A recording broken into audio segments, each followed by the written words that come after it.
Zero tolerance ہے 9 مئی کے معاملات میں، جو کہ بار بار جو ہے کمیونیکیٹ کروایا جا چکا ہے ملٹری کی جانب سے through D G I S P R, press releases اور پریس کانفرنسز. آج کے یہ جو 19 لوگوں کی رہائی ہے، اس کو کیا نام دیا جائے، کس کانٹیکس میں اس کو دیکھا جائے؟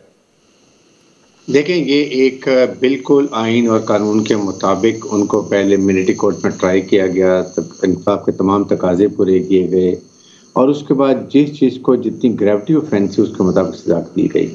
اب یہ جو 19 مجرم ہیں، ان کو 2 سال کے قریب سزا ہوئی تھی، جس میں 1.5 سال یہ پہلے ہی کاٹ چکے ہیں. اور اس کے بعد انہوں نے اپنی رحم کی اپیل مرسی پٹیشن جو چیف آرمی اسٹاف کو ڈالی تھی، اور اس میں دیکھیں بات سمجھنے کی ایک تو یہ ہے کہ جب آئینی بینچ نے الاؤ کیا کہ کیسز کے فیصلے سنا دیے جائیں، اس کے بعد انصاف کے تقاضے پورے کرتے ہوئے آئین قانون کے مطابق سزا دی گئی. اور پھر یہ آپ دیکھیں کہ جس طریقے سے اسپیڈی ٹرائل ملٹری میں ہوتا ہے، اور یہی طریقہ ہے کیونکہ ایک جج کے بعد یا ایک بورڈ کے بعد ایک ہی کیس ہوتا ہے، وہ دن رات ان کے فیصلہ کرتے ہیں، اسی اسپیڈ سے ان کی مرسی پٹیشن کو بھی ایڈریس کیا گیا ہے. اور اس کے بعد وہ چیف آرمی اسٹاف انہوں نے ہمدردی، یہ پتہ چلتا ہے کہ چیف آرمی اسٹاف منیر کو اپنے عوام سے واقعی ہمدردی ہے. ہی از کنسرن کہ یہ 1.5 سال کاٹ چکے ہیں، اب اگر ان کو معاف کر دیا تو ایک تو لیسن بھی ہو گیا، سبق پہ مل گیا عام لوگوں کو جی کہ آئندہ آپ نے ملٹری کے انسٹالیشن پہ یا جانے شہدا کے مزاروں پہ نہیں جانا. سزا بھی دی اور اس کے بعد جو باقی تھی وہ معاف بھی کر دی. تو اس لحاظ سے اس کو غلط رنگ میں نہیں دینا چاہیے. اس کو جو آپ کے لوگ جو منفی پروپیگنڈا کر رہے ہیں، جو پہلے بڑی باتیں کرتے تھے، آئی تھنک ان کو بھی ریلائز کرنا چاہیے کہ this was wrong way. Military is very state. کسی فرد واحد سے چیف آرمی اسٹاف یا ملٹری کو دشمنی نہیں ہے. They are all Pakistani and we love our people of Pakistan. Purpose یہ تھا کہ جنہوں نے سزا دی ہے ان کو سزا ملے، ان کو سزا ملی. اور اس کے بعد جو ایک اور آئینی طریقہ ہے کہ آپ نے پٹیشن کی اور آپ کو اس کی سزا معاف کر دی گئی، تو یہ سزا بھی ہو گئی اور جزا بھی ہو گئی. آئی تھنک یہ بڑا کلیئر ہے. اس کو کوئی غلط رنگ نہیں دینے کی ضرورت ہے، کوئی سیاسی اس میں مقاصد نہیں ہے.